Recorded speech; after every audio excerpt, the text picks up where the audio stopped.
ഏതായാലും ബ്രദറിൻ്റെ മുന്നറിയിപ്പ് ഒരു ചെറിയ ഷോക്കല്ലേ. അതുകൊണ്ട് ഇനിയും നമുക്ക് സാധാരണ ഇരിക്കുന്ന പോലെ അലക്ഷ്യമായിട്ടിരിക്കാൻ പറ്റത്തില്ല. ആരോടാണ് ചോദ്യം വരുന്നതെന്ന് പറയാൻ പറ്റത്തില്ല. അതുകൊണ്ട് നമുക്കറിയാം, ഈ സ്കൂളുകളിലൊക്കെ കുഞ്ഞുങ്ങളെ പഠിപ്പിക്കുമ്പോൾ അധ്യാപകർ ഇങ്ങനത്തെ പല കാര്യങ്ങളും ചെയ്യാറുണ്ട്. അതിൻ്റെ ഉദ്ദേശം അവരെ ഏകാഗ്രതയോടെ ഇരിക്കുകയും പഠിപ്പിക്കുന്ന കാര്യങ്ങൾ പഠിക്കുകയും ചെയ്യണം എന്നുള്ള ആഗ്രഹം കൊണ്ടാണ്. 1 തീമോഥെയോസിൻ്റെ ലേഖനത്തിൽ 3-ാം അധ്യായം 1 തീമോഥെയോസ് 3-ാം അധ്യായം 15-ാമത്തെ വാക്യത്തിൽ നമ്മളിങ്ങനെ വായിക്കുന്നു. 1 തീമോഥെയോസ് 3:15 താമസിച്ചു പോയാലോ സത്യത്തിൻ്റെ തൂണും അടിസ്ഥാനവുമായി ജീവനുള്ള ദൈവത്തിൻ്റെ സഭയാകുന്ന ദേവാലയത്തിൽ നടക്കേണ്ടത് എങ്ങനെയെന്ന് നീ അറിയേണ്ടതിന് ഇത് എഴുതുന്നു. ഇവിടെ സഭയെക്കുറിച്ച് പറഞ്ഞിരിക്കുന്നത് സത്യത്തിൻ്റെ തൂണും അടിസ്ഥാനവും. യേശുക്രിസ്തു എന്തിനാ ലോകത്തിൽ വന്നേ?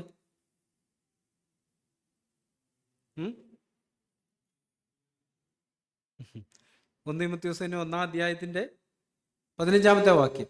1 തീമോഥെയോസ് 1:15 ക്രിസ്തു പാപികളെ രക്ഷിപ്പാൻ ലോകത്തിൽ വന്നു എന്നുള്ളത് വിശ്വാസ്യവും എല്ലാവരും അംഗീകരിപ്പാൻ യോഗ്യമായ വചനം തന്നെ.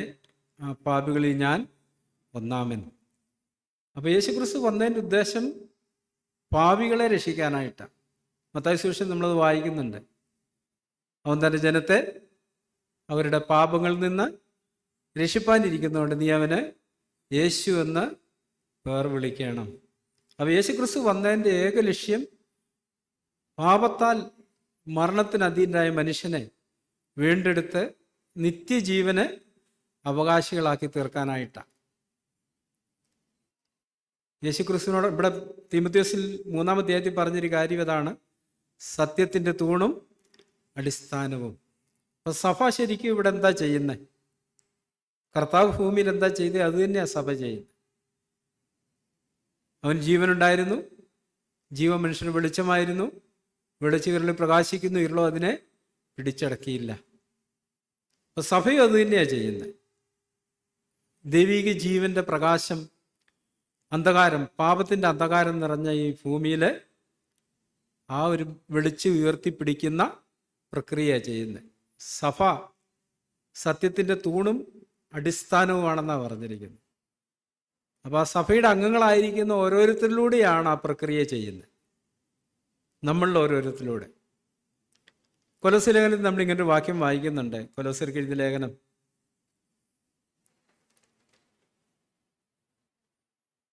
1-ാം അധ്യായം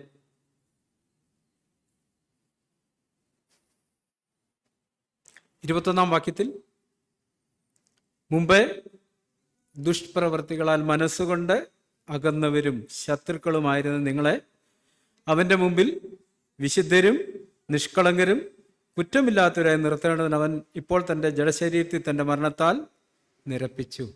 ഇവിടെ പറഞ്ഞിരിക്കുന്ന നമ്മളെങ്ങനെ ദൈവത്തിൽ നിന്ന് അകന്നേ? മുമ്പേ ദുഷ്പ്രവൃത്തി എന്ന് പറഞ്ഞാൽ എന്താ? പാപം. മുമ്പേ പാപം കൊണ്ട് നമ്മൾ ദൈവത്തോട് അകന്നവരും ദൈവത്തിൻ്റെ ശത്രുക്കളുമായിരുന്നു. യേശുക്രിസ്തു എന്തിനാ വന്നേ? പാപികളെ രക്ഷിക്കാൻ എന്ന് പറഞ്ഞാൽ എന്താ അർത്ഥം? നമ്മളെ പാപത്തിൽ നിന്ന് വിടുവിച്ച് ദൈവത്തിൻ്റെ മിത്രങ്ങളാക്കി തീർക്കാനായിട്ടാണ് കടന്നു വന്നത്. ദൈവത്തിൻ്റെ മക്കളും അവകാശികളുമാക്കി തീർക്കാനാണ് കടന്നു വന്നത്.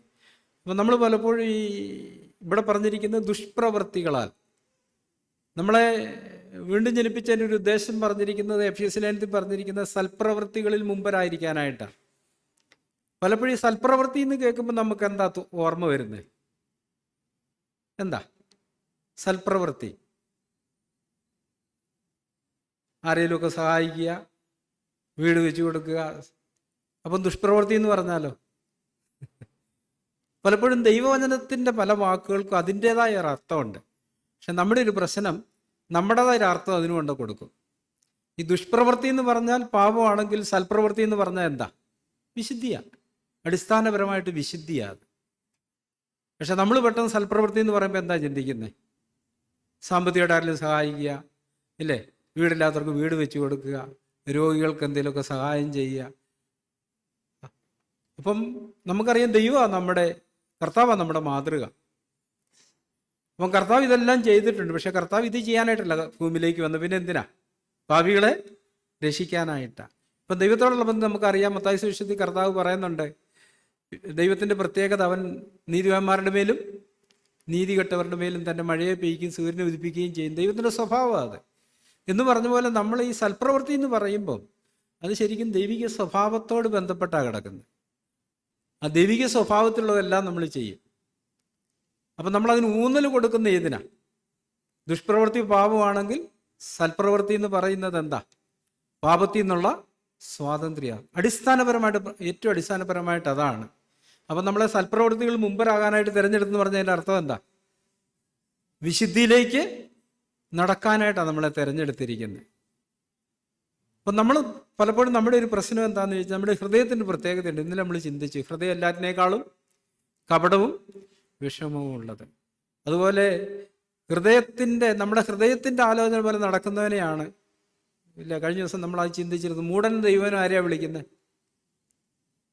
ബൈബിൾ സ്റ്റഡിയിൽ പങ്കെടുത്തവരാരെങ്കിലും ഒന്ന് പറഞ്ഞ്, ദൈവജനം മൂടൻ എന്ന് വിളിക്കുന്ന ആരെയാ? എങ്ങനെ? അല്ല, സാദൃശ്യവാക്യങ്ങൾ 28-ാം അധ്യായം 26-ാം വാക്യം. സാദൃശ്യവാക്യം 28-ന്റെ-26 ഒന്ന് വായിച്ചാരേലും.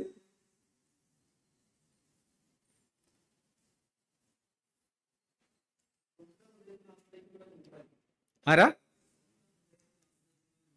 സ്വന്തം ഹൃദയത്തിൽ ആശ്രയിക്കുന്നവൻ മൂടൻ. മതി, അത് മതി. അപ്പൊ ആരെയാ ദൈവത്തിന്റെ വചനം മൂടൻ എന്ന് വിളിക്കുന്നത്? സ്വന്തം ഹൃദയം. സ്വന്തം ഹൃദയത്തിന്റെ പ്രത്യേകതയുണ്ട്. നമ്മുടെ ഹൃദയത്തിന്റെ ആലോചനയൊക്കെ ഉണ്ട്. ആ ആലോചന പ്രകാരം നടക്കുന്നവനാണ് മൂടൻ. ആ ആലോചനയിൽ നിന്ന് വരുന്നതാണ് പല വചനങ്ങളും വായിക്കുമ്പം ഈ സ്വന്തം ഹൃദയത്തിന്റെ ആലോചന പ്രകാരം നമുക്കൊരു കാഴ്ചപ്പാട് കിട്ടും.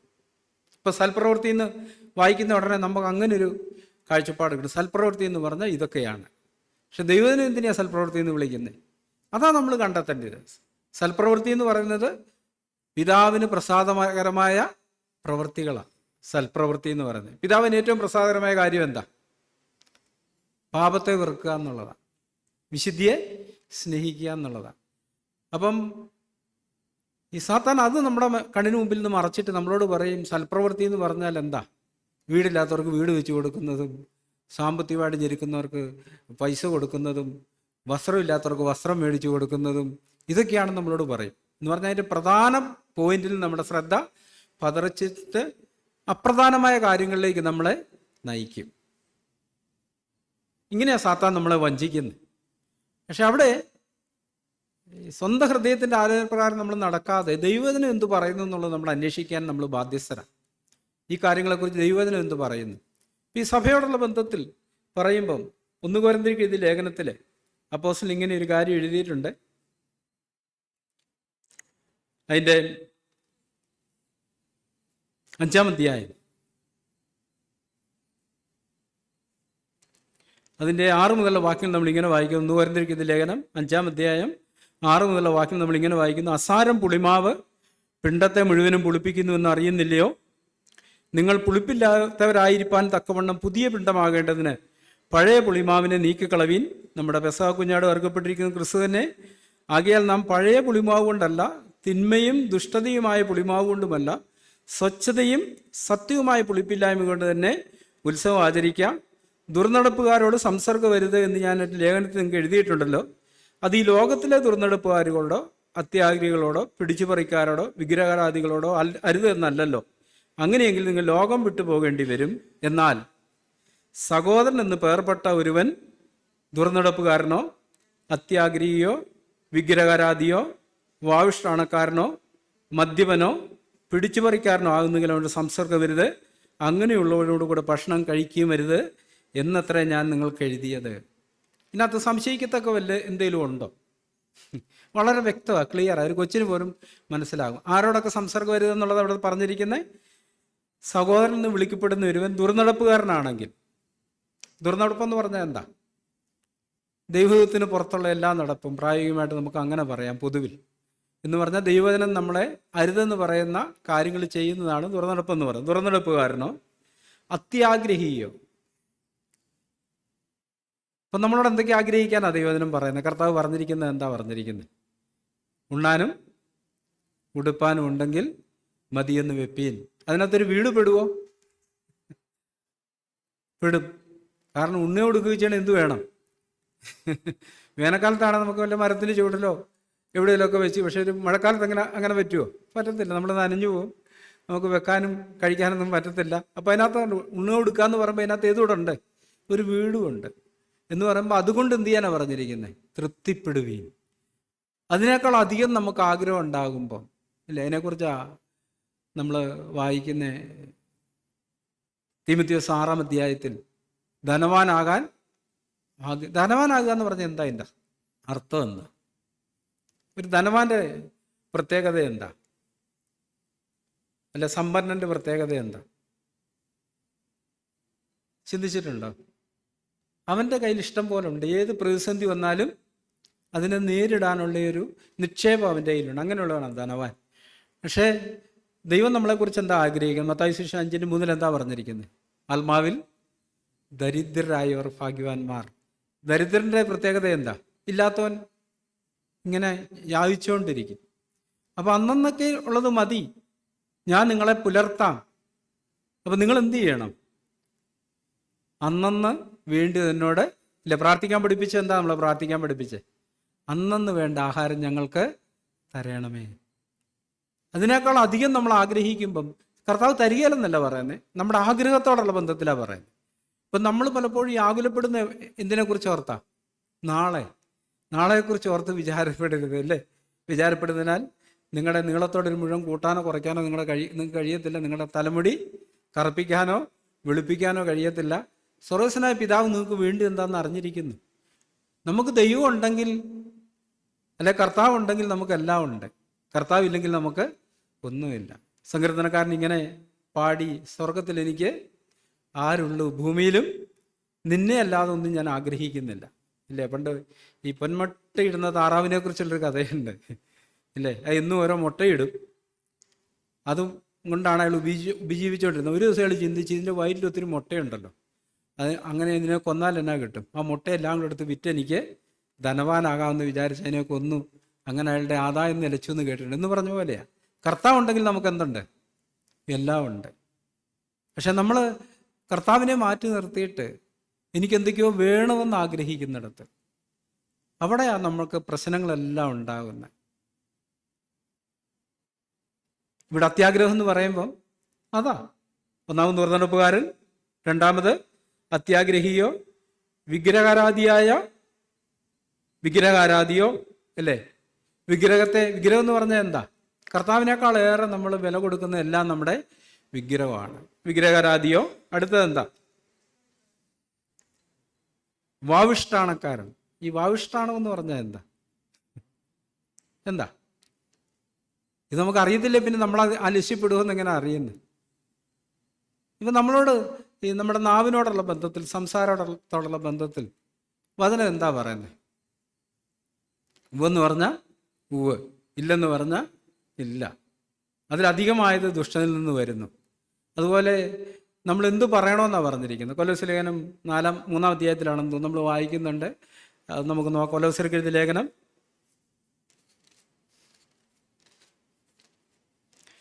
4-ാം അധ്യായം 6 മുതലുള്ള വാക്യങ്ങളാണ്.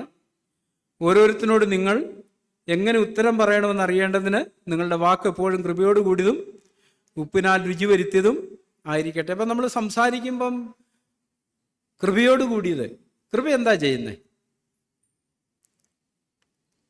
എന്താ കൃപ നമ്മുടെ ജീവിതത്തിൽ ചെയ്യുന്നത്? തീത്തോസിന്റെ ലേഖനം അതിൻ്റെ 2-ാം അധ്യായം 12 മുതലുള്ള വാക്യങ്ങളാണ്. 11 മുതലുള്ള വാക്യങ്ങൾ.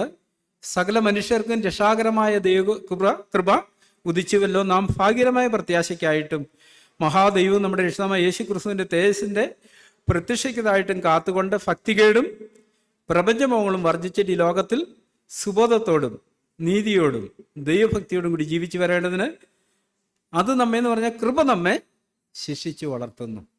അപ്പം നമ്മുടെ വാക്കുകൾ ലൂടെ എന്താ നമ്മൾ പുറത്തേക്ക് കൊടുക്കേണ്ട കാര്യങ്ങൾ? ഇവിടെ പറഞ്ഞിരിക്കുന്ന 2-3 കാര്യങ്ങളുണ്ട്.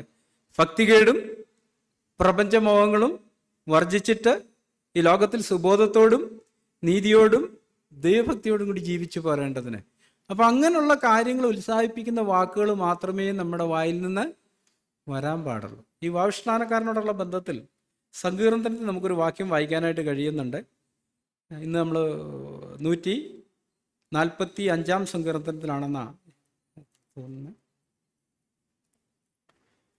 140 സങ്കീർത്തനം 11 വാക്യം, 140 11 വാക്യം. വാവിഷ്ഠാനക്കാരൻ ഭൂമിയിൽ നിലനിൽക്കത്തില്ല. പലപ്പോഴും നമ്മൾ ഇങ്ങനെ ചിലരെക്കുറിച്ച് നമുക്കറിയാം അല്ലേ? ഇപ്പം ചില ഈ അർജൻറ്റ് സാഹചര്യങ്ങളിലൊക്കെ എന്തെങ്കിലുമൊക്കെ ചെയ്തുകൊണ്ടിരിക്കുമ്പം ചില ഫോൺ വന്നാൽ ഞാൻ എടുക്കത്തില്ല. എന്താ കാരണം എന്നറിയോ? ഒരു 1/4 മണിക്കൂർ ആ ആള് സംസാരിക്കും, നമ്മുടെ എല്ലാ പരിപാടികളും ക്ലോസ് ആകും. അതുകൊണ്ട് ഞാൻ പേര് നോക്കിയിട്ട് അതിനോട് പ്രതികരിക്കത്തില്ല. പിന്നെ എപ്പോഴേലും സ്വസ്ഥമായിട്ടിരിക്കുമ്പം തിരിച്ചു വിളിക്കും. അപ്പം സമയമുണ്ട്. ഞാൻ പറഞ്ഞു വരുന്നൊരു കാര്യം, പക്ഷെ അതിനകത്ത് വേറൊരു കാര്യമുണ്ട്. അങ്ങനെ ആ സംസാരിക്കുന്നതിൽ നമുക്ക് ആത്മീയ വർധനയൊന്നും ഇല്ലാത്ത കാര്യങ്ങളായിരിക്കും പറയുന്നത്. നമുക്ക് ആത്മീയമായിട്ട് വർധന വരുന്ന കാര്യങ്ങളൊന്നുമല്ല. ആത്മീയമായിട്ട് നമ്മൾ ഉത്തേജിപ്പിക്കുന്ന ഉത്സാഹിപ്പിക്കുന്ന കാര്യങ്ങളൊന്നും ആയിരിക്കത്തില്ല. വെറും പാഴ്വാക്കുകളായിരിക്കും. ആത്മീയമായിട്ടുള്ള ഒരു ഉത്തേജനം നൽകാത്ത കാര്യങ്ങളായിരിക്കും. ഇപ്പം നമ്മൾ സംസാരിക്കുമ്പോൾ, ഒരാളോട് സംസാരിക്കുമ്പോൾ അങ്ങനെയൊന്നും ഇല്ലെങ്കിൽ നമ്മൾ അധികം ഒന്നും സംസാരിക്കരുത് അല്ലേ? വിളിക്കുക, എന്തൊക്കെയുണ്ട് വിഷയം, സുഖമായിരിക്കുന്നോ, സൗഖ്യമായിരിക്കുന്നോ, ശരി, പിന്നെ കാണുമ്പോൾ നമുക്ക് ബാക്കി കാര്യമൊക്കെ പറയാൻ വെക്കണം. അല്ല, നമുക്ക് ആളൊന്ന് ഉത്സാഹിപ്പിക്കാനുണ്ട്, തിരുത്താനുണ്ട്, ശാസിക്കാനുണ്ട് ഒക്കെ ആണെങ്കിൽ നമുക്ക് എന്ത് ചെയ്യാം? കുറച്ച് നേരം സംസാരിക്കാം. നമ്മുടെ ആ സംസാരം കഴിഞ്ഞ് കഴിയുമ്പോൾ ആ ആളിൽ എന്തുണ്ടാവണം? ആത്മീയവർദ്ധന ഉണ്ടാവണം. ആത്മീയവർദ്ധന എന്ന് പറയുമ്പോൾ എന്താ? ഭക്തികേടും പ്രപഞ്ചമോഹങ്ങളൊക്കെ കുറയണം ആളുടെ ഉള്ളിലുള്ള. പിന്നെ നീതിയും ഭക്തിയൊക്കെ വർദ്ധിക്കണം. തുടർന്ന് കൊരിന്ത്യർ ലേഖനത്തില് അടുത്ത വാക്യം എന്താ പറയുന്നത്? വാവിഷ്ഠാനക്കാരനോ 5:11 മുതൽ നമ്മൾ വായിക്കുന്നത്. മദ്യപനാണ് എന്ത് ചെയ്യണമെന്നാണ് പറഞ്ഞിരിക്കുന്നത്? മദ്യപനോ പിടിച്ചു പറിക്കാരനാകുന്നെങ്കിൽ അവനോട് സംസർഗം വരുത്, ഭക്ഷണം പോലും കഴിക്കരുത്. അപ്പൊ സഭയുടെ നിലപാടതാ. സഭയുടെ നിലപാട് ഒരാൾ മദ്യപനാണെങ്കിൽ എന്ത് ചെയ്യുന്ന അവിടെ പറഞ്ഞിരിക്കുന്നത്? മദ്യപനോ പിടിച്ചുപറിക്കാരനാകുന്നെങ്കിൽ അവനോട് സംസർഗം വരുത്, അവനോടുകൂടെ ഭക്ഷണം പോലും കഴിക്കരുത്. അല്ലെ? ചില സ്കൂളുകൾക്കൊക്കെ അതുപോലെ ചില വലിയ ഹോട്ടലുകൾക്കൊക്കെ ഒരു നിബന്ധനകളുണ്ട്. അപ്പോൾ ആ സ്കൂളുകളിൽ നമ്മൾ കുഞ്ഞുങ്ങളെ ചെല്ലുമ്പോൾ ഒരു പരീക്ഷ ഇടും. ഇത്ര ശതമാനത്തിന് കൂടുതൽ മാർക്ക് കിട്ടുന്നവരെ അവിടെ എടുക്കത്തുള്ളൂ, അല്ലാത്തവർ പറയും നിങ്ങൾക്ക് പോകാം, ഇവിടെ ഞങ്ങളിവിടെ പഠിപ്പിക്കാൻ പറ്റത്തില്ല. അവരുടെ നിലവാരം അങ്ങനെ. അതുപോലെ ചില ഹോട്ടലുകളൊക്കെ ഉണ്ട്, അവർ പറയും അവിടെ പ്രവേശിക്കണ പാൻറ്റും കോട്ടും ടൈയും ഷൂ ഒക്കെ വേണം. നമ്മളെ പോലെ ഒരു മുണ്ടൊക്കെ എടുത്ത് ഒരു ചെരുപ്പൊക്കെ ഇട്ടിട്ട് വരും, നോ അഡ്മിഷൻ. ഞാൻ പറഞ്ഞു വന്നൊരു ഉദാഹരണം പറഞ്ഞത്, ദൈവസഭയോടുള്ള ബന്ധത്തിൽ ദൈവസഭയുടെ ചില നിലവാരങ്ങളുണ്ട്. ദൈവസഭ സത്യത്തിൻ്റെ തൂണും സത്യത്തെ ഉയർത്തിപ്പിടിക്കും, ദൈവിക സത്യങ്ങളെ ഉയർത്തിപ്പിടിക്കുന്ന ഒരു സ്ഥലമാണ് ദൈവസഭ. അതുകൊണ്ട് തന്നെ അവിടുത്തെ അടിസ്ഥാന ചില പ്രമാണങ്ങളുണ്ട്. അത് അതിന് വിട്ടുവീഴ്ചയില്ലാത്തൊരു കാര്യമാണ്. വിട്ടുവീഴ്ച പാടില്ല. ഒരിക്കലും ഞാൻ നമ്മുടെ ഒരു സഹോദരനെ കോഴിക്കോട്ടൊരു കല്യാണത്തിന് പോയപ്പം അവിടെ ഗേറ്റ് കീപ്പറാക്കി. കോഴിക്കോടൊക്കെ ഇങ്ങനെ ഈ കല്യാണ സ്ഥലത്ത് വിളിക്കാത്തവരൊക്കെ വന്ന് ഭക്ഷണം കഴിച്ചിട്ടൊക്കെ പോകുന്നതുകൊണ്ട് പുള്ളിയെ ഗേറ്റ് കീപ്പറാക്കി. അപ്പോൾ ഇവർക്കെല്ലാം ഒരു ടോക്കൺ കൊടുത്തിട്ടുണ്ട് ഈ കല്യാണത്തിന് വരുന്നവർക്കെല്ലാം. പുള്ളിയോട് പറഞ്ഞു, ഈ ടോക്കൺ ഇല്ലാത്ത ഒരാളെ ഇതിനകത്ത് കയറ്റരുതെന്ന് പറഞ്ഞു. പുള്ളി പറഞ്ഞു ഞാൻ ഏറ്റെന്ന് പറഞ്ഞു. അപ്പം കുറച്ച് മുമ്പ് ഒരാൾ വന്നിട്ട് പറഞ്ഞു ഞാൻ പെണ്ണിൻ്റെ അപ്പനാ. പുള്ളി പറഞ്ഞു അങ്ങനെ പലരും വരും ഇവിടെ, നിങ്ങൾ ഈ ടോക്കൺ ഉണ്ടാ കയറ്റാ, ഇല്ലേ കയറ്റുകയല്ലേ പറഞ്ഞു. അവസാനം പുള്ളി ഇതിൻ്റെ ആൾക്കാരുടെ അടുത്ത് നിന്നിട്ട് പറഞ്ഞത് ആ പുള്ളി എന്നെയും കയറ്റുന്നില്ലെന്ന് പറഞ്ഞു. അങ്ങനെ അവർ വന്നിട്ട് പറഞ്ഞു ഈ പുള്ളിയെ കയറ്റിക്ക് കുഴപ്പമില്ല, ഇത് പെണ്ണിൻ്റെ അപ്പനാ എന്ന് പറഞ്ഞ ഇത്. ദൈവസഭയ്ക്ക് ചില മൂല്യങ്ങളുണ്ട്. ഇപ്പൊ സാത്താൻ എപ്പോഴും എങ്ങനെയാ സഭയെ നശിപ്പിക്കുന്നത്? എങ്ങനെ നശിപ്പിക്കുന്നത്? ഈ മൂല്യങ്ങളെ, ആ മൂല്യങ്ങളിൽ വെള്ളം ചേർക്കാനാ സാത്താൻ എപ്പോഴും പ്രേരിപ്പിക്കുന്നത്. ഇപ്പം പൗലോസ് അപ്പോസ്തലൻ പറഞ്ഞൊരു കാര്യമുണ്ട്. എഫെസോസിലെ സഭയിലെ മൂപ്പന്മാരെ വിളിച്ചു വരുത്തിയിട്ട് പറഞ്ഞു, അവരോട് സംഭാഷണ അവസാനം പറഞ്ഞു, ഞാൻ പോയ ശേഷം ശിഷ്യന്മാരെ തങ്ങളുടെ പിന്നാലെ വലിച്ചു കളയാനായി വിപരീത ഉപദേശം പ്രസ്താവിക്കുന്ന പുരുഷന്മാർ എഴുന്നേൽക്കും. ഞാൻ പോയതിന് ശേഷം എന്ന് പറഞ്ഞാൽ ഇതിൻ്റെ അർത്ഥം എന്താ? ഞാനിവിടെ ഒരു വാതിൽ കാവൽക്കാരനായിരിക്കുന്നിടത്തോളം കാലം അങ്ങനെ ഒരുത്തിനെയും ഞാൻ ഇതിനകത്ത് കയറ്റത്തില്ല. കാരണം എന്താ? സഭ ഉയർത്തിപ്പിടിക്കാൻ ദൈവം പ്രതീക്ഷിക്കുന്ന ചില മൂല്യങ്ങളുണ്ട്. ആ മൂല്യങ്ങൾ വെള്ളം ചേർക്കാനായിട്ട് ഞാൻ സമ്മതിക്കത്തില്ല. കാരണം ദൈവിക വ്യവസ്ഥയാണ്. ഇപ്പം നമ്മുടെ ഒരു സ്ഥാപനമാണെങ്കിൽ നമുക്ക് വിട്ടുവീഴ്ച ചെയ്യാം, അല്ലേ? നമുക്ക് എന്ത് വിട്ടുവീഴ്ചയും വേണം ചെയ്യാം. പക്ഷേ ദൈവത്തിൻ്റെ ഒരു സ്ഥാപനത്തോടുള്ള ബന്ധത്തിൽ, അതാ പൗലോസ് കൊരിന്ത്യർ 11 പറഞ്ഞത്, ഞാൻ നിങ്ങളെക്കുറിച്ച് ദൈവത്തിൻ്റെ എരിവോടെ എരിയുന്നു. ദൈവത്തിൻ്റെ ഹൃദയത്തിലുള്ള അതേ എരിവാ എനിക്ക് നിങ്ങളോടുള്ള ബന്ധത്തിലുള്ളത്. നമുക്ക് അങ്ങനത്തെ ഒരു നിലപാടാണോ നമ്മുടെ, അതോ നമ്മൾ വെള്ളം ചേർക്കുന്ന നിലപാടാണോ? പോട്ടെ, സാരമില്ല, ഇല്ലേ? അതിൻ്റെ അനന്തരഫലം എന്താ? അതിൻ്റെ അനന്തരഫലമാണ് നമ്മൾ ഇന്ന് കാണുന്ന ഒത്തിരി സഭകൾ ഈ ലോകത്തിൽ. പൗലോസ് അപ്പോസ്തലന്റെ നിലപാടുകളിൽ പിന്നീട് വന്ന ഈ വാതിൽ കാവൽക്കാരെ ഒത്തിരി വെള്ളം ചേർത്തതിൻ്റെ അനന്തരഫലമാണ് ഒത്തിരി മൂല്യങ്ങളില്ലാത്ത സഭകൾ ഇന്ന് ലോകത്തുള്ളത്. ദൈവനാമം ദുഷിക്കപ്പെടാനുള്ളൊരു കാരണം അതാണ്. ഇപ്പം എപ്പോൾ ഒരു പുതിയ സഭയെ ദൈവം പണിയുന്നു, അവിടെ ഇത് തന്നെയാണ് സംഭവിക്കുന്നത്. ദൈവം അവിടെ ഒരു ദർശനം കൊടുത്ത ഒരാളെ എഴുന്നേൽപ്പിക്കുന്നത്. ആ ആളുടെ ഉള്ളിലെ ദർശനം എന്ന് പറഞ്ഞാൽ സ്വന്തം ദർശനമല്ല. ഇല്ല, കൊലോസ്യലേഖനത്തിൽ പറഞ്ഞിരിക്കുന്ന ഒരു കാര്യമുണ്ട്, സ്വന്തം ദർശനങ്ങളിൽ പ്രവേശിക്കുകയും തലയെ, ഈ സ്വന്തം ദർശനത്തിൽ പ്രവേശിക്കുമ്പം തലയുടെ മൂല്യങ്ങളൊക്കെ നഷ്ടപ്പെടും, നമ്മുടെ മൂല്യങ്ങൾ വരും. ദൈവിക ദർശനമാണ് പ്രധാനം. അപ്പം ആ ദൈവിക ദർശനത്തിൽ നമ്മൾ ജീവിക്കുന്നിടത്ത് ദൈവികമായ മൂല്യങ്ങളാണ് നമ്മുടെ ഉള്ളിലുള്ളത്. നമുക്ക് ആ കാര്യത്തിൽ വിട്ടുവീഴ്ച ചെയ്യാനായിട്ട് പറ്റത്തില്ല, ഒരു രക്ഷയില്ല. പക്ഷെ അവിടെ സാത്താൻ നമ്മളെ എന്താ പ്രേരിപ്പിക്കുന്നത്? വിട്ടുവീഴ്ച ചെയ്യാൻ പ്രേരിപ്പിക്കും. അതിൻ്റെ അനന്തരഫലം എന്താ? പാലിൽ വെള്ളം ചേർക്കുന്ന പോലെയാണ്. അവസാനം പാലിൻ്റെ അംശം വളരെ കുറവും വെള്ളത്തിൻ്റെ അംശം ഒത്തിരി കൂടുതലുള്ള അവസ്ഥ. ആത്മീയ സത്യങ്ങളോടുള്ള ബന്ധത്തിൽ ദൈവവചനം പറയുന്നതിനോട് യാതൊരു വിട്ടുവീഴ്ചയും ചെയ്യാൻ ദൈവം ആഗ്രഹിക്കുന്നില്ല. ഇതിലൊരു വിശ്വസ്ത കാവൽക്കാരൻ എന്ന് പറഞ്ഞാൽ ആരാ? യജമാൻ്റെ ഇഷ്ടം അതുപോലെ ചെയ്യുന്നവനാണ്. ഒരു കാവൽക്കാരൻ തൻ്റെയും കൂടെ ഇഷ്ടം അതിനകത്ത് ചേർക്കുകയാണല്ലോ, അധികാലം അവനെ യജമാനോടെ വെച്ചുകൊണ്ടിരിക്കത്തില്ല. അപ്പോൾ സഭയോടുള്ള ബന്ധത്തിൽ സഭയ്ക്ക് ചില മൂല്യങ്ങളുണ്ട്. ഇപ്പം ഞാൻ ആദ്യം പറഞ്ഞു തുടങ്ങിയ അതാണ്, യേശുക്രിസ്തു പാപികളെ രക്ഷിക്കാനായിട്ടാണ് വന്നത്. സഭ എന്താ ചെയ്യുന്നത്? എബ്രായ ലേഖനത്തിൽ അതുകൊണ്ട് എബ്രായ ലേഖന കർത്താവ് എഴുതുമ്പം അതിൻ്റെ ഇങ്ങനൊരു വാക്യം എഴുതി. എബ്രായർക്ക് എഴുതിയ ലേഖനം 12-ാം അധ്യായം 4-ാമത്തെ വാക്യം, എബ്രായർ 12:4. പാപത്തോട് പോരാടുന്നതിൽ നിങ്ങൾ ഇതുവരെ പ്രാണത്യാഗത്തോളം എതിർത്ത് നിന്നിട്ടില്ല. കൃപ നമ്മുടെ ജീവിതത്തിൽ ചെയ്യുന്ന വേറൊരു പ്രവൃത്തിയെക്കുറിച്ച് റോമാലേഖനം 6:14 നമ്മൾ വായിക്കുന്നുണ്ട്. നിങ്ങൾ ന്യായപ്രമാണത്തിനല്ല കൃപയ്ക്ക് അത്ര അധീനരാകില്ല, പാപം നിങ്ങളിൽ കർത്തൃത്വം നടത്തുകയല്ല, അല്ലെ പാപം നിങ്ങളുടെ മേൽ വാഴുകയല്ല. പാപം നമ്മുടെ മേൽ വാഴുക എന്ന് പറഞ്ഞാൽ അതിൻ്റെ അർത്ഥം എന്താ? അതിൻ്റെ അർത്ഥം എന്താ അർത്ഥം? പാപം വാഴുക. ജഡത്തിലുള്ള ഏത് ആഗ്രഹവും നമ്മുടെ ഉള്ളിൽ വരിക, നമ്മളത് ചെയ്യുക. കോപിക്കാൻ ഒരു ആഗ്രഹം, പരീക്ഷ വന്നു, ഞാൻ കോപിക്കുന്നു, എൻ്റെ നാവ് അതിനു വേണ്ടി വിട്ടുകൊടുത്തു, ആകാത്തതെല്ലാം പറയുന്നു, ദൈവനാമം ദൂഷിക്കുന്നു. ഒരു ദുർമോഹം, ഒരു സ്ത്രീയെ നോക്കാനും സ്ത്രീയുടെ പിന്നാലെ പോകാനുമുള്ള ഒരു പരീക്ഷ വരുന്നു, ഞാൻ എന്നെ അങ്ങ് ഏൽപ്പിച്ചു കൊടുക്കുക, വിട്ടുകൊടുക്കുക, ആ പിന്നാലെ അങ്ങ് പോവുക. ഇപ്പം മദ്യപിക്കാൻ ഒരു ആഗ്രഹം വന്നു, ഞാൻ അതിൻ്റെ പിന്നാലെ അങ്ങ് പോവുക. മോഷ്ടിക്കണമെന്ന് തോന്നി, ഞാൻ മോഷ്ടിക്കുന്നു. ആകാത്തൊക്കെ പറയണമെന്ന് തോന്നി, അതൊക്കെ പറയുന്നു. ഈ പാപത്തോട് പോരാടുക എന്ന് പറഞ്ഞാൽ എന്താ അതിൻ്റെ അർത്ഥം? പാപത്തോട് എതിർത്ത് നിൽക്കുക എന്നാ, ഇല്ലേ?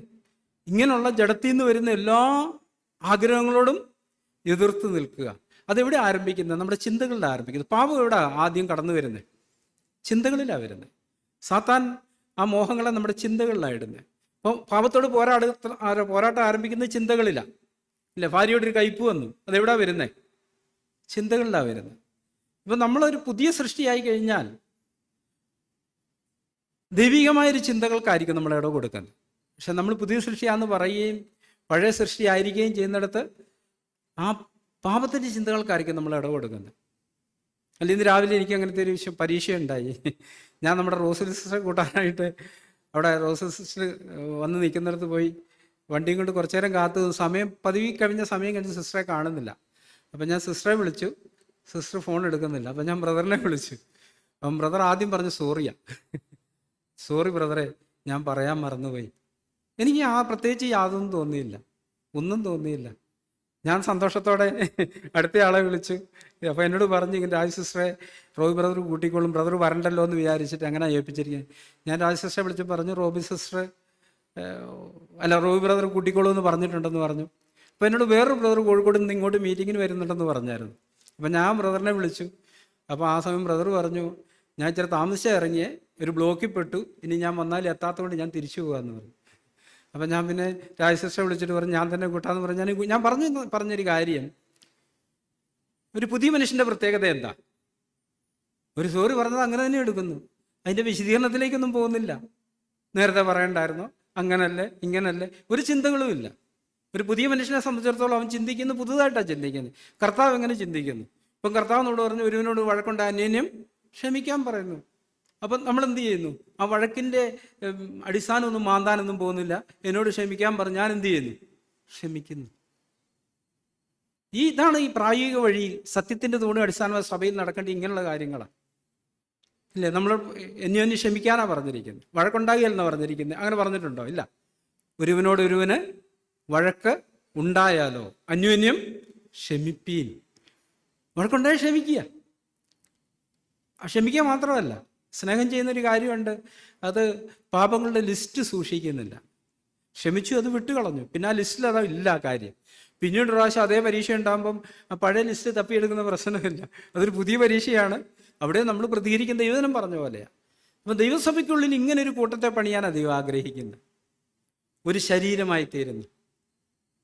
അല്ലേ? ഇപ്പം ഒരു ഉദാഹരണം പറയാം. നമ്മൾ നടന്നു പോകുന്ന വഴി കാലൊന്ന് തട്ടി, ഒരു നഖം അങ്ങ് പൊളിഞ്ഞുപോയി. നമ്മളെ വിരലിനോട് കോപിക്കുമോ, അല്ലെ കാലിനോട് കോപിക്കുമോ? നമ്മളെന്താ ചെയ്യുന്നത്? നമ്മൾ കുനിഞ്ഞിരുന്ന് അമർത്തിപ്പിടിച്ച് കെട്ടി കഴുകി വൃത്തിയാക്കി, അല്ലേ, അതിനെ ഉണക്കാനാണ് ശ്രമിക്കുന്നത്.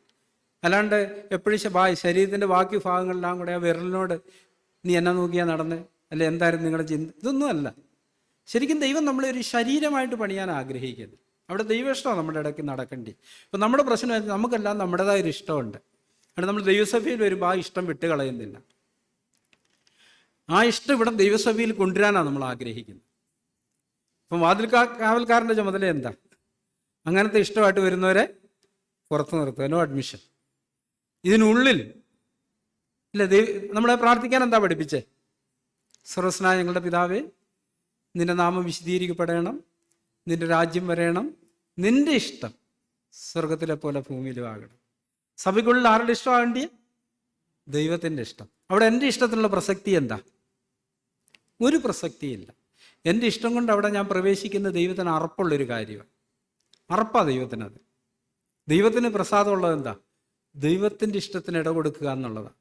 അപ്പം ദൈവം ക്ഷമിക്കാൻ പറയുന്നു, ഞാൻ ക്ഷമിക്കുന്നു. ദൈവം കരുണ കാണിക്കാൻ പറയുന്നു, ഞാൻ കരുണ കാണിക്കുന്നു. ദൈവം ദോഷം കണക്കിടണ്ടെന്ന് പറയുന്നു, ഞാൻ ദോഷം കണക്കിടുന്നില്ല. അങ്ങനെ ഉള്ളിടത്ത് മാത്രമേ ഒരു ഏക ശരീരമായിട്ട് പണിയപ്പെടത്തുള്ളൂ. അങ്ങനെയുള്ളൊരു ശരീരത്തിലാണ് ഒരവയവത്തിന് ദുഃഖം വന്നാൽ എല്ലാ അവയവങ്ങളും കൂടെ ദുഃഖിക്കും, ഒരവയവത്തിന് മാനം വന്നാൽ എല്ലാ അവയവവും കൂടെ സന്തോഷിക്കും. അങ്ങോട്ട് വരണമെന്നുണ്ടെങ്കിൽ അതിൻ്റെ പ്രാഥമിക പടിയെന്ന് പറയുന്നത് നമ്മുടെ സ്വന്തം ഇഷ്ടം വേണ്ടെന്ന് വെക്കണം. നിങ്ങളെ വിലയ്ക്ക് വാങ്ങിയിരിക്കുന്നു, നിങ്ങൾക്കുള്ളവരല്ല, പിന്നെ നിങ്ങൾ ആർക്കുള്ളവരാ? കർത്താവിനുള്ളവരാ. അതുകൊണ്ട് തന്നെ ഞാൻ എന്ത് ചെയ്യാൻ പാടില്ല? എൻ്റെ ഇഷ്ടവുമായിട്ട് ദൈവസഭയ്ക്കുള്ളിൽ വരാൻ പറ്റത്തില്ല. അപ്പം സഭയോടുള്ള ബന്ധത്തിൽ ദൈവജനത്തിൻ്റെ ചില പ്രമാണങ്ങളുണ്ട്. ഇല്ല, ദൈവസഭയെ പണിയുന്ന ദൈവമാണ്, അതിൻ്റെ പ്രമാണങ്ങളും ദൈവമാണ് നിശ്ചയിച്ചിരിക്കുന്നത്. മോശയ്ക്ക് ദൈവം ഒരു കൽപ്പന കൊടുത്തു, സമാഗമന കൂടാരം പണിയാൻ. അതിൻ്റെ ഏറ്റവും ചെറിയത് തൊട്ട് വലുത് എല്ലാ കാര്യങ്ങളും ദൈവം അതിനെ കാണിച്ചു കൊടുത്തു. എന്നിട്ട് പറഞ്ഞു, നീ ഇങ്ങനൊരു ആലയം പണിയണം. അതിനകത്ത് മോശയ്ക്ക് എന്താ പ്രസക്തിയുള്ളത്? ഒറ്റ ചുമതല മോശയ്ക്കുള്ളൂ, ആ കാണിച്ചു തന്നെ അതേ മാതൃക പ്രകാരം തന്നെ പണിയണം. അവിടെ മോശയ്ക്ക് എന്തെങ്കിലും വിട്ടുവീഴ്ച ചെയ്യാൻ പറ്റുമോ? പറ്റത്തില്ല. അങ്ങനെ വിട്ടുവീഴ്ച ചെയ്യാം, അങ്ങനെ പണി ചെയ്യാം. പക്ഷേ എന്ത് സംഭവിക്കത്തില്ല? ദൈവത്തിന് തീ അവിടെ ഇറങ്ങത്തില്ല, ദൈവത്തിൻ്റെ സാന്നിധ്യം വരത്തില്ല. നമുക്ക് ഏകദേശം അതുപോലെ തോന്നുന്ന ഒരെണ്ണം പണിത് വെക്കാൻ കഴിയും, അവിടെ ദൈവിക സാന്നിധ്യം ഉണ്ടാകത്തില്ല. എന്ന് പറഞ്ഞാൽ ദൈവം നമ്മളെ പണിയാൻ ഏൽപ്പിച്ച സഭയോടുള്ള ബന്ധത്തിൽ നമ്മുടെ ഇഷ്ടത്തിന് യാതൊരു പ്രസക്തിയില്ല. ഇപ്പം പരിശുദ്ധാത്മാവിനോടുള്ള ബന്ധം ഞാനിങ്ങനെ ചിന്തിക്കാറുണ്ട്. ഒത്തിരി കാര്യങ്ങളിൽ നമ്മൾ ഈ കഴിഞ്ഞ ദിവസം ഒരു തിരുമേനിയുടെ ഒരു പ്രസംഗം ഞാനിങ്ങനെ ശ്രദ്ധിച്ചു. അപ്പം അതിനകത്ത് പറഞ്ഞു, ഇവർക്ക് ഈ പെസഹയോടനുബന്ധിച്ച് ഉണ്ണിയപ്പനോ അങ്ങനത്തെ ഒരു അപ്പം ചുടുന്ന പരിപാടിയുണ്ട്. അപ്പോൾ അത് ആദ്യം എന്തോ പ്രാർത്ഥിച്ച് ഇതെല്ലാം കഴിഞ്ഞിട്ട് തിന്നാൻ തുടങ്ങാവും. ഒരു ദിവസം ഇത് ഉണ്ടാക്കി വെച്ചിട്ട് വീട്ടിലെ പൂച്ച വന്ന് ഇതൊരെണ്ണം തിന്നു. ഇവർ ഇതിനെ ഓടിച്ചിട്ട് പിടിച്ച് പിടികിട്ടാൻ തല്ലിക്കൊന്നു. അതിനുശേഷം പിറ്റേ കൊല്ലവും ഇത് അപ്പോൾ ചുടാൻ തുടങ്ങിയോണ്ടേ അമ്മച്ചി പറഞ്ഞടാ ആ പൂച്ചയെ പിടിച്ച് അടച്ചിടാൻ പറഞ്ഞു. കൊട്ടയ്ക്ക് അല്ല, ആദ്യത്തെ പൂച്ച തല്ലിക്കൊല്ലുകയല്ല, കൊട്ടയുടെ അടി പിടിച്ച് അടച്ചിട്ട് അത് അവിടെ കിടന്ന് ചത്തുപോയി. പിറ്റേ കൊല്ലവും ഇതുപോലെ അപ്പം ചുടാൻ നേരത്ത് അമ്മ പറഞ്ഞു, എടാ പണ്ട് നമുക്ക് പറ്റിയത്, അതുകൊണ്ട് എന്ത് ചെയ്യണം, വീട്ടിലെ പൂച്ചയെ പിടിച്ച് അടച്ചിട്ടോളാൻ പറഞ്ഞു. അങ്ങനെ ചടങ്ങായി. അപ്പം പുള്ളി പറഞ്ഞത് അവസാനം പള്ളിക്കകത്ത് വന്നു ഈ ചടങ്ങ്. ഇവിടെ ഈ പരിപാടി നടക്കുമ്പോൾ ഒരു പൂച്ചയെ പിടിച്ച് കൊട്ടയ്ക്കടിയിൽ അടച്ചിടണം.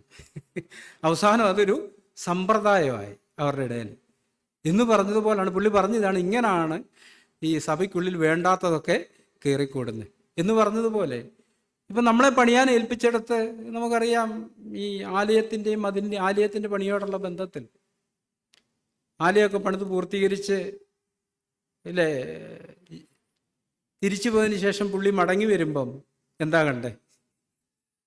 ആലയത്തിൻ്റെ പണിയോട് ഏറ്റവും അധികം എതിർത്തവർക്ക് ആലയത്തിനകത്തൊരു അറയൊക്കെ പണിത് അതിനകത്താക്കിയിരിക്കുക. പുള്ളി എന്താ ചെയ്തേ? അവരുടെ സാധനം എല്ലാം വലിച്ചു വാരി എറിഞ്ഞ് അടിച്ചവിടെ ഓടിച്ച്. നമ്മളും അങ്ങനെ തന്നെയാ. ആ ദർശനമുള്ളവനെ സംബന്ധിച്ചിടത്തോളം അത് ഉൾക്കൊള്ളാൻ പറ്റത്തില്ല. അല്ലാത്ത ഒരാൾക്കെന്താ അതിനകത്തിപ്പോൾ എന്നാ ഇല്ലേ? അതിനകത്തിപ്പോൾ എന്നാ? അത് എവിടുന്ന് വരുന്ന സ്വന്തം ഹൃദയത്തിൻ്റെ ആലോചനയാണ്. നമ്മളെ വിളിച്ചിരിക്കുന്നത് സ്വന്തം ഹൃദയത്തിൻ്റെ ആലോചന പറയാൻ നടക്കാനല്ല. ഇരിമ്യാ പ്രവചനത്തിൽ പറഞ്ഞിരിക്കുന്ന ആ ഹൃദയത്തെ ദുഷ്ടഹൃദയം ഇല്ലേ, ഹൃദയം തങ്ങളുടെ ദുഷ്ടഹൃദയത്തിൻ്റെ ആലോചന പോലെ നടന്നു എന്ന് അതുകൊണ്ടാണ് പൗലോസ് കൊരിന്ത്യർക്ക് എഴുതിയപ്പോൾ ഇങ്ങനൊരു കാര്യം എഴുതി, ഞങ്ങളിൽ നിന്ന് തന്നെ എന്തെങ്കിലും വരുന്ന പോലെ സ്വയമായി നിരൂപിക്കാൻ ഞങ്ങൾ പ്രാപ്തരെന്നല്ല, ഞങ്ങളുടെ പ്രാപ്തി എന്ന് പറഞ്ഞാൽ ദൈവത്തിൽ നിന്ന് വരുന്നതിനെ ഞങ്ങൾ സ്വീകരിക്കുന്നുള്ളൂ. അപ്പം ദൈവം പറയുന്നത് ഞങ്ങൾക്ക് വിലമതിക്കുന്ന കാര്യം. എൻ്റെ തോന്നലിനോ എൻ്റെ ആശയത്തിനോ എൻ്റെ ഐഡിയയ്ക്കൊന്നും ഒരു പ്രസക്തിയില്ല ഇവിടെ. ദൈവം എന്ന് പറയുന്നു. അവസാനം ഈ സമാന കൂടാരത്തിൻ്റെ പണിയോടുള്ള ബന്ധത്തിൽ ഇങ്ങനെ എഴുതിയിരിക്കുന്നത്, മോശ ഇവരുടെ പണിയെല്ലാം നോക്കി അത് ദൈവം കൽപ്പിച്ചതുപോലെ തന്നെ എന്ന് കണ്ടു, മോശ അവരെ അനുഗ്രഹിച്ചു. ഒരു അണുവിട പോലും വിട്ടുവീഴ്ച ചെയ്യാനായിട്ട് ദൈവജനം നമ്മളെ അനുവദിക്കുന്നില്ല. അപ്പം നമ്മൾ ആത്മാവിൻ്റെ തലത്തിൽ നിൽക്കാതെ ഈ ദേഹിയുടെ തലത്തിൽ നിൽക്കുമ്പോൾ ഈ ദേഹിയുടെ തലത്തിൽ നിന്നാണ് ഒത്തിരി വിട്ടുവീഴ്ചകൾ വരുന്നത്. അവിടെ ദൈവത്തിൻ്റെ എരിവില്ല, അവിടെ ദേഹിയുടെ എരിവാണുള്ളത്. പക്ഷെ ആത്മാവിൻ്റെ തലത്തിൽ നിൽക്കുമ്പോൾ ആത്മാവിൻ്റെ എരിവാണ് നമുക്കുള്ളത്, ദൈവത്തിൻ്റെ അതേ എരിവാണ്. അവിടെ ദൈവത്തിന് ഇഷ്ടമല്ലാത്ത ഒന്നിനെയും വെച്ച് ഉറപ്പിക്കത്തില്ല. ദൈവം അങ്ങനെ തന്നെയായിരുന്നു. ഇസ്രായേലിൻ്റെ യുദ്ധത്തോടുള്ള ബന്ധത്തിൽ അവരാദ്യം പിടിച്ച പട്ടണം ഏതാ? എരിഹോ. എരിഹോ പിടിച്ചപ്പം ആകാൻ എന്ന് പറഞ്ഞ ഒരാൾ ചെറിയ കള്ളത്തരം കാണിച്ചില്ലേ? കുറച്ച് വസ്ത്രവും വെള്ളിക്കട്ടിയും ഇതെല്ലാം എടുത്തുകൊണ്ട് ഒളിച്ചു വെച്ചു. ഹായിക്കെതിരായിട്ട് അവർ പരാജയപ്പെട്ടു. മോശയും മൂപ്പന്മാരും ഒന്നു വീണ് കരഞ്ഞു. ദൈവം പറഞ്ഞു, നീ എന്തിനാ കരയുന്നേ? ഇസ്രായേൽ പാപം ചെയ്തിരിക്കുന്നു. പാപമാണ് കാരണം. പാപം ചെയ്ത ഒരാളെ എനിക്ക് സപ്പോർട്ട് ചെയ്യാനായിട്ട് പറ്റത്തില്ല. അവസാനം അവർ ചീട്ടിട്ട് ആഹാനെ പിടിക്കപ്പെട്ടു. ആഹാൻ ഏറ്റു പറയാൻ അവസരം കൊടുത്തു അല്ലേ? യോശുവ പറഞ്ഞു, മകനെ നീ എന്താ ചെയ്തതെന്ന് ഏറ്റു പറ. അവൻ ഏറ്റു പറഞ്ഞു. ഏറ്റു പറഞ്ഞു കഴിഞ്ഞിട്ട് അവരെന്താ ചെയ്തേ?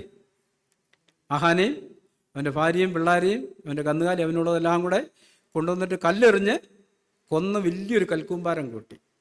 ദൈവത്തിൻ്റെ കോപം ഇസ്രായേലിനെ വിട്ട് മാറി. ഇപ്പം ദൈവജനത്തിൻ്റെ പ്രമാണങ്ങൾക്ക് വിരുദ്ധമായിട്ട് പോകുന്നുണ്ട്. നമ്മൾ സാർശ്വാക്കി 28:13 ഇങ്ങനെ വായിക്കും, തൻ്റെ അകൃത്യങ്ങളെ മറച്ചു വെക്കുന്നവന് ശുഭം വരത്തില്ല. ഏറ്റുപറഞ്ഞാൽ പോരാ, ഉപേക്ഷിക്കുന്നവന് കരുണ ലഭിക്കും. അപ്പം അതുകൊണ്ട് തന്നെ നമ്മൾ എവിടെ നിൽക്കുന്നു എന്നുള്ള വളരെ പ്രസക്തമായ ചോദ്യം. നമ്മൾ നിൽക്കേണ്ട ദൈവവചനത്തിലാണ്. നമ്മുടെ ആധാരം എന്തായിരിക്കണം? ദൈവവചനമായിരിക്കണം. കർത്താവ് എങ്ങനെ സാത്താനെ ജയിച്ചേ? വചനം കൊണ്ടാണ് ജയിച്ച് അല്ലേ? വചനമായിരുന്നു. അപ്പം വചനം എന്തു പറയുന്നു അതിൽ നമ്മൾ അണുവിട മാറാൻ പാടില്ല. വചനം ഇപ്പം കൊരിന്ത്യയിൽ നമ്മൾ വായിച്ചു, സഹോദരൻ വേർപെട്ട ഒരുവൻ ദുർനടപ്പുകാരനോ അശുദ്ധനോ ആവശ്യക്കാരനോ പിടിച്ചുപറിക്കാരനോ മദ്യപനോ ആണെങ്കിൽ അവനോട് സംസർഗം അരുത്, അവനോടുകൂടി ഭക്ഷണം പോലും കഴിക്കരുത്. തുടർന്ന് അവിടെ പറഞ്ഞിരിക്കുന്നൊരു കാര്യം, നിങ്ങൾ ഈ ഞാനീ പറയുന്ന ലോകത്തിലെ ഇങ്ങനെയുള്ള ആൾക്കാരെ കുറിച്ചല്ല എന്ന് പറഞ്ഞിട്ടാണ് പറയുന്നത്. അങ്ങനെയാണെങ്കിൽ നിങ്ങൾ എന്ത് ചെയ്യേണ്ടി വരുമെന്നാണ് പറയുന്നത്? ലോകക്കാരെ കുറിച്ച് നിങ്ങൾ ലോകം വിട്ട് പോകേണ്ടി. ഇവിടെ മുഴുവൻ ഇങ്ങനെയുള്ളവരാ. പക്ഷേ സഭയ്ക്കുള്ളിൽ സഹോദരൻ എന്ന് വേർപെട്ട ഒരുവൻ ഇങ്ങനാണെങ്കിൽ സംസർഗം വരുത്, ഭക്ഷണം പോലും കഴിക്കരുത്. പാപത്തോടുള്ള ബന്ധത്തിൽ ഒരു വിട്ടുവീഴ്ചയും ദൈവം ആഗ്രഹിക്കുന്നില്ല. പാപം ചെയ്യുന്ന ദേഹി മരിക്കും, നിശ്ചയം. അപ്പം നമുക്ക് അതുകൊണ്ട് തന്നെ പാപത്തോട് വിട്ടുവീഴ്ച ചെയ്യാൻ കഴിയത്തില്ല. അതേസമയം ഒരാളെ നമുക്ക് അടുത്തറിയാമെന്ന് വെക്കുക, പുള്ളിക്ക് രക്ഷപ്പെടണമെന്ന് ആഗ്രഹമുണ്ട്, പക്ഷേ പറ്റുന്നില്ല. രക്ഷപ്പെടണമെന്ന് ആഗ്രഹമുണ്ട്, പറ്റുന്നില്ല. അങ്ങനെയുള്ളവരെ നമുക്ക് കരുണ കാണിക്കാൻ നമ്മൾ ബാധ്യസ്ഥരാണ്. പക്ഷേ അങ്ങനെ ചിലർ, ഞാൻ ചെയ്യുന്നതിൽ എന്താ കുഴപ്പം, അതിലെന്താ തെറ്റ് ഇല്ലേ, അങ്ങനെ ചോദിക്കുന്ന ഒരാളോടുള്ള ബന്ധത്തിൽ ഒരു ദാക്ഷിണ്യവും കാണിക്കാൻ പാടില്ല. ഒരു ദാക്ഷിണ്യം, ഒരു മയവും കാണിക്കാൻ പാടില്ല. അസാരം പുളിമാവ് പിണ്ടത്തെ മുഴുവൻ പുളിപ്പിക്കും. അങ്ങനെയുള്ള ഒരു ചിന്താഗതിയിലുള്ള ഒരാളെ നമ്മൾ വെച്ച് പൊറുപ്പിച്ചാൽ അതിൻ്റെ അനന്തരഫലം എന്താ? പലവിധ ചിന്താഗതികളിൽ ഒത്തിരി പേര് സഭയ്ക്കുള്ളിലുണ്ട്. അപ്പോൾ അങ്ങനെ ഒരാളോട് നമ്മൾ വിട്ടുവീഴ്ച, അടുത്ത ആൾ ചോദിക്കും, ആളോട് വിട്ടുവീഴ്ച ചെയ്തില്ല, എന്നോട് വിട്ടുവീഴ്ച, ഞാൻ ഇടയ്ക്കൊക്കെ ഒന്ന് വലിക്കുമെന്നല്ലേ ഉള്ളൂ, അല്ലെ ഇടയ്ക്കൊന്നും മോട്ടിക്കുമെന്നല്ലേ ഉള്ളൂ, ഇടയ്ക്കൊന്ന് പിടിച്ചു പറിക്കുമെന്നല്ലേ ഉള്ളൂ, എന്നോടും കരുണ കാണിച്ചാൽ എന്താ ഇല്ല? ആ ഒരു ചോദ്യം വരും. അതാ പറഞ്ഞ അസാരം പുളിമാവ് പിണ്ടത്തെ മുഴുവൻ പുളിപ്പിക്കുന്ന. വേറൊരു ഭാഗത്ത് പറയുന്ന ആ ദുഷ്ടനെ നിങ്ങളുടെ ഇടയിൽ നിന്ന് നീക്കിക്കളവീൻ. ഒന്നുകിൽ മാനസാന്തരപ്പെടുക, അല്ലെങ്കിൽ നീക്കിക്കളയുക. ദൈവം ആഗ്രഹിക്കുന്ന മാനസാന്തരമാണ്. പക്ഷെ മാനസാന്തരപ്പെടാൻ വിസമ്മതിക്കുന്നവരോടുള്ള ബന്ധത്തിൽ ദൈവം എന്താ ആഗ്രഹിക്കുന്നത്? നീക്കിക്കളയുക. എല്ലാ കാലഘട്ടത്തിലും അങ്ങനെ ആയിരുന്നു. ദൈവം അങ്ങനെ ചെയ്തുകൊണ്ടിരുന്നു. എന്തുകൊണ്ട് ആദാമിനെയും ഹവ്വായെയും പുറത്താക്കാൻ കാരണം എന്താ? ആകെ ഒരു കൽപ്പനയെ ലംഘിച്ചുള്ളൂ. നമ്മുടെ നോട്ടത്തിൽ വലിയൊരു കൽപ്പനയാണെന്ന് പറയാനായിട്ട് പറ്റത്തില്ല. അവരാ വീണ്ടും ഉള്ളിൽ വരാതിരിക്കാനായിട്ട് ദൈവം വാളുകളുമായി ദൂതന്മാരെ അവിടെ കാവലാക്കി. അപ്പം ദൈവസഭയോടുള്ള ബന്ധത്തിൽ സത്യത്തെ ഉയർത്തിപ്പിടിക്കുന്ന ഒന്നാണ് ദൈവസഭ. സത്യത്തിൻ്റെ തൂണും അടിസ്ഥാനം. ഒരാൾ നോക്കുമ്പോൾ അവർക്ക് വ്യക്തമായിരിക്കണം, കാര്യങ്ങൾ വളരെ വ്യക്തമായിരിക്കണം, ഒരു സംശയം ഉണ്ടാകാൻ പാടില്ല. നമ്മുടെ നിലപാടുകൾ നമ്മളങ്ങനെ ഉയർത്തിപ്പിടിക്കാൻ ബാധ്യസ്ഥ. ഇപ്പം കർത്താവിൻ്റെ അടുക്കൽ ആർക്കും ചെല്ലാം, ഇല്ലേ? ആർക്കും ചെല്ലാം. കർത്താവ് ഒരു ഭാഗത്ത് ഇങ്ങനെ പറഞ്ഞു, ഞാൻ നീതിമാന്മാരെ അല്ല, പാപികളെ അത്ര മാനസാന്തരത്തിന് വിളിപ്പാൻ വന്നത്. ആ മാനസാന്തരം എന്നുള്ളത് കളഞ്ഞിട്ടുണ്ടല്ലേ സംഗതി എല്ലാം തലകുത്തി നീക്കും. വളരെ വ്യക്തമാണ്. ഞാൻ നീതിമാന്മാരെയല്ല, പാപികളെ എത്ര മാനസാന്തരത്തിന് വിളിപ്പാൻ വന്നേ. 1 യോഹന്നാൻ 1:8 എനിക്ക് സംശയമുണ്ട്. 5 ഇങ്ങനെ നമ്മൾ വായിക്കുന്നു, അവൻ 7 വാക്യം, അവൻ വെളിച്ചത്തിൽ ഇരിക്കുന്ന പോലെ നാം വെളിച്ചത്തിൽ നടക്കുന്നുവെങ്കിൽ നമുക്ക് തമ്മിൽ കൂട്ടായ്മയുണ്ട്. അവൻ്റെ പുത്രനായ യേശുവിൻ്റെ രക്തം സകല പാപവും പോക്കി നമ്മെ ശുദ്ധീകരിക്കുന്നു. ഇന്ന് എവിടെയും നിങ്ങൾ ഈ വാക്യം കണ്ടാൽ 1 യോഹന്നാൻ 1:7 എഴുതിയിട്ട് അവിടെ ഇതാ എഴുതിയിരിക്കുന്നു, അവൻ്റെ പുത്രനായ യേശുവിൻ്റെ രക്തം സകല പാപവും പോക്കി നമ്മെ ശുദ്ധീകരിക്കും. പക്ഷെ പൂർണ്ണവചനം അതല്ല. ദൈവം വെളിച്ചത്തിൽ ഇരിക്കുന്ന പോലെ നാം വെളിച്ചത്തിൽ നടക്കുകയാണെങ്കിൽ നമുക്ക് കൂട്ടായ്മയുണ്ട്. അങ്ങനെ വെളിച്ചത്തിൽ നടക്കുന്നവരുടെ സകല പാപവും ആണ് കഴുകി ശുദ്ധീകരിക്കുന്നത്. നമ്മൾ വെളിച്ചത്തിൽ നടക്കാതിരിക്കുകയും അവൻ്റെ പുത്രനായ യേശുവിൻ്റെ രക്തം സകല പാപവും പോക്കി നമ്മെ ശുദ്ധീകരിക്കുകയും ചെയ്യുന്നു പറഞ്ഞാൽ അതൊരു വഞ്ചനയാണ്, അത് അസത്യമാണ്, നമ്മെ തന്നെ വഞ്ചിക്കുകയാണ്. അപ്പം ദൈവം ആയിരിക്കുമ്പോൾ എടുക്കാനായിട്ടാണ് നമ്മളെ ദൈവം വിളിച്ചിരിക്കുന്നത്. അവിടിനോട് നമ്മുടേതൊന്നും കൂട്ടിച്ചേർക്കരുത്, അല്ലേ? വെളിപ്പാട് പുസ്തകത്തിൽ പറഞ്ഞിട്ടുണ്ട്, ഇതിൽ എന്തേലും നീ കൂട്ടിച്ചേർത്താൽ ഇതിനകത്ത് നിനക്ക് അംശം ഉണ്ടാകത്തില്ല. കൂട്ടിച്ചേർക്കാനും പാടില്ല, കുറയ്ക്കാനും പാടില്ല. അവ്വ ഒരു വാക്ക് കൂട്ടിച്ചേർത്തു. അവ്വ എന്താ കൂട്ടിച്ചേർത്ത്? തൊട്ടരുതെന്ന് ദൈവം കൽപ്പിച്ചിട്ടുണ്ട്. ദൈവം പറഞ്ഞിട്ടില്ല ഈ തിന്നരുത്, തിന്നുന്ന ആളിന് മരിക്കുക. അങ്ങനത്തെ ചില ഇത് വരും നമ്മുടെ ദേഹിയിൽ നിന്നാണ്. നമ്മളിൽ തന്നെ വരുന്ന അതിൻ്റെ ഗൗരവം കൂട്ടാനായിട്ട് പറയുന്ന വാക്കുകളാണ്. ദൈവത്തിനും വളരെ സിമ്പിളാണ്. ഈ തിന്നരുത്, തിന്നുന്ന ആളിൽ നീ മരിക്കും. ഇതെങ്ങനെ ഇത് നമ്മൾ കുറയ്ക്കുന്നത്? എങ്ങനെയാ കുറയ്ക്കുന്നത്? ദൈവനത്തോടെ എങ്ങനെയാ കുറയ്ക്കുന്നത്? ചില വിട്ടുവീഴ്ച ചെയ്തോണ്ട. വിട്ടുവീഴ്ച ചെയ്യുക നമ്മൾ. ഇപ്പം നമ്മളിത് വായിച്ച പോലെ 1 കൊരിന്ത്യർ ഈ 5-ാം അധ്യായത്തിലുള്ള ഈ കാര്യങ്ങൾ വായിച്ചിട്ട് നമ്മൾ പറയും, അങ്ങനെയാണ് സഹോദര, നമ്മുടെ സഭ എത്ര പേര് കാണും? ഇങ്ങനൊക്കെ നമ്മൾ ഒരു നിലപാടെടുത്താൽ ആകെ കുഴപ്പമല്ലേ, എല്ലാവരും പൊയ്ക്കളയല്ലേ, ആകെ നമ്മൾ പെടുകയല്ലേ എന്നാ ചോദ്യം. അപ്പം നമ്മുടെ ഒരു സഭ പണിയാണ്. അങ്ങനെ വിട്ടുവീഴ്ച ചെയ്തുകൊണ്ട് നമ്മുടെ ഒരു സഭ പണിയാം, ദൈവസഭ പണിയത്തില്ല. ദൈവസഭ പണിയണേൽ ദൈവസഭയുടെ മൂല്യങ്ങളായിരിക്കണം. വെളിപ്പാട് പുസ്തകത്തിൽ നമുക്ക് നൽകുന്ന സന്ദേശം എന്താ? അവരുടെ കുറവുകളും കുറ്റങ്ങളും ഒക്കെ ദൈവം ചൂണ്ടിക്കാണിച്ചിട്ട് അവരോട് പറയുന്ന, ആകയാൽ മാനസാന്തരപ്പെടുക. മാനസാന്തരപ്പെടാൻ മനസ്സുണ്ടെങ്കിൽ നമുക്ക് ദൈവസഭയ്ക്കുള്ളിൽ ദൈവരാജ്യത്തിൽ ഒരു അംശം കിട്ടും. പക്ഷെ നമുക്ക് മാനസാന്തരപ്പെടാൻ മനസ്സില്ലെന്ന് പറഞ്ഞാൽ എന്താ? നമ്മുടെ പാപത്തെ ന്യായീകരിക്കുകയും അത് തുടരാൻ ആഗ്രഹിക്കുകയും ചെയ്യുകയാണെങ്കിൽ ദൈവത്തിന് നമ്മളെ സഹിക്കാനായിട്ട് പറ്റത്തില്ല. അപ്പം ദൈവസഭയെ നമ്മൾ ലഘുവായിട്ട് കാണരുത്. അവിടെയാണ് സത്യത്തിൻ്റെ തൂണും അടിസ്ഥാനവുമായിട്ടുള്ള ഒന്നായിട്ടാണ് ദൈവസഭ നിൽക്കുന്നത്. ആ ദൈവസഭയെ കടന്നു വരുന്നവർക്ക് ശേബാരാജ്ഞി ശലോമോൻ്റെ ജ്ഞാനം കേൾപ്പാനായിട്ട് വന്നു. എല്ലാം കഴിഞ്ഞിട്ട് എന്താ പുള്ളിക്കാരുടെ അഭിപ്രായം? ഇതെല്ലാം കണ്ടിട്ട് പുള്ളിക്കാരി അത്ഭുതപ്പെട്ടു പോയിരുന്നു. അവരുടെ ദാസന്മാരുടെ വരവും പോക്കും നിപ്പും ഇരിപ്പും ഇട്ടിപ്പും എന്ന് പറഞ്ഞാൽ ദൈവസഭ വരുന്ന ഒരാളെ സംബന്ധിച്ചിടത്തോളം ദൈവസഭയുടെ മൂല്യങ്ങളോടുള്ള ബന്ധത്തിൽ അവർക്കൊരു ദർശനം കിട്ടണം. ഈ സഭ ഉയർത്തിപ്പിടിക്കുന്ന ചില മൂല്യങ്ങളുണ്ട്. അത് ദൈവിക മൂല്യങ്ങളാണ്, സ്വന്തമായിട്ടുള്ളൊരു മൂല്യമല്ല. ദൈവസഭയ്ക്ക് ദൈവത്തിൻ്റെ മൂല്യങ്ങളാണ് ഉള്ളത്. അതിന് ദൈവസഭയുടെ അടിസ്ഥാനം ഏതാ? ദൈവവചനമാണ്. ദൈവത്തിൻ്റെ വചനത്തിന്മേലാണ് ഇത് പണിയപ്പെടുന്നത്. വചനമാണ് തീരുമാനിക്കുന്നത്. ഇല്ല, എത്ര നീളം വേണം, എത്ര വീതി വേണം, എത്ര ജനൽ വേണം, കതക് വേണം, ഇതെങ്ങനെയൊക്കെ ഏത് തടി കൊണ്ടുണ്ടാക്കണം എന്ന് പറഞ്ഞതുപോലെ ദൈവവചനത്തിന് ചില വ്യവസ്ഥകളുണ്ട്. നമുക്ക് ആ വ്യവസ്ഥകൾ വിട്ടുവീഴ്ച ചെയ്യാനായിട്ട് യാതൊരു അവകാശവും ഇല്ല. നമ്മൾ വിട്ടുവീഴ്ച ചെയ്യാൻ തുടങ്ങുന്നത് എന്ത് പറ്റും? ഒരു പഴമൊഴി പറയാറില്ല, ആശാൻ അക്ഷരം ഒന്ന് പിഴച്ച ആശാൻ ഒന്ന് പിഴച്ചാൽ മതി, ശിഷ്യന്മാർക്ക് 56 പിഴയ്ക്കുമെന്ന്. അപ്പം നമ്മളെ ഏൽപ്പിച്ചിരിക്കുന്ന ദൗത്യത്തോടുള്ള ബന്ധത്തിൽ നമ്മുടേതായ ചിന്തകളിൽ നിന്ന് നമുക്ക് വിട്ടുവീഴ്ച ചെയ്യാൻ പറ്റത്തില്ല. ഇല്ലേ? ഇപ്പം ദൈവം വിട്ടുവീഴ്ച ചെയ്യുകയാണെങ്കിൽ നമുക്കും വിട്ടുവീഴ്ച ചെയ്യാം. ദൈവം വിട്ടുവീഴ്ച ചെയ്യാത്തിടത്ത് നമുക്കും വിട്ടുവീഴ്ച ചെയ്യാനായിട്ട് പറ്റത്തില്ല. അങ്ങനെയുള്ള ഒരു സഭയെ പണിയാനാണ് ദൈവം ആഗ്രഹിക്കുന്നത്. ഈ ഇരുണ്ട യുഗത്തിൽ, ഈ പാപം കൊണ്ട് നിറഞ്ഞ ഈ ഒരു കാലഘട്ടത്തിൽ നമ്മുടെ വസ്ത്രധാരണത്തിൽ, നമ്മുടെ ഇടപാടുകളിൽ, സംസാരങ്ങളിൽ, കൊടുക്കൽ വാങ്ങലുകളിൽ എല്ലാം ഒരു ദൈവിക മൂല്യങ്ങൾ ഉയർത്തിപ്പിടിക്കുന്ന ഒരു കൂട്ടത്തെ പണിയാനാണ് ദൈവം ആഗ്രഹിക്കുന്നത്. നമുക്കങ്ങനത്തെ ഒരു ആഗ്രഹം ഉണ്ടോ? പൗലോസ് പറഞ്ഞ പോലെ ഞാൻ ക്രിസ്തുവിൻ്റെ എരിവോടെ എരിയുന്നു എന്ന് പറഞ്ഞല്ലോ. കർത്താവ്, എനിക്ക് അങ്ങനെ ഒരു പണി എൻ്റെ ഉള്ളിൽ നടക്കണം, നിന്റെ ഹിതപ്രകാരം. നമ്മൾ പ്രാർത്ഥിക്കുന്ന അതാണ്, നിന്റെ ഇഷ്ടം സ്വർഗത്തിലെ പോലെ ഭൂമിയിലാകുക എന്ന് പറഞ്ഞതിൻ്റെ അർത്ഥം എന്താ? ആദ്യം എന്നിലാകുക. അങ്ങനെ ഒത്തിരി പേര് കൂടുമ്പോൾ ഒരു സഭയ്ക്കുള്ളിൽ അങ്ങനെ ദൈവേഷ്ടം നടക്കുന്ന ഒരു സഭയായി തീരും. ആ സഭയാണ് ഒരു വെളിച്ചമായിട്ട് ഇരുന്ന സ്ഥലത്ത് പ്രകാശിക്കുന്ന ഒരു വിളക്ക് പോലെ ലോകത്തിന് വെളിച്ചം കൊടുക്കുന്നത്. ഇതിനു വേണ്ടിയിട്ടാണ് ഒരു സ്ഥലം നമ്മളെ വിളിച്ചിരിക്കുന്നത്. അതുകൊണ്ട് നമുക്ക് നമ്മളെ തന്നെ അതിനായിട്ട് സമർപ്പിക്കാം. അതിനായിട്ട് കർത്താവ് നമ്മളെ സഹായിക്കട്ടെ. ആമേൻ.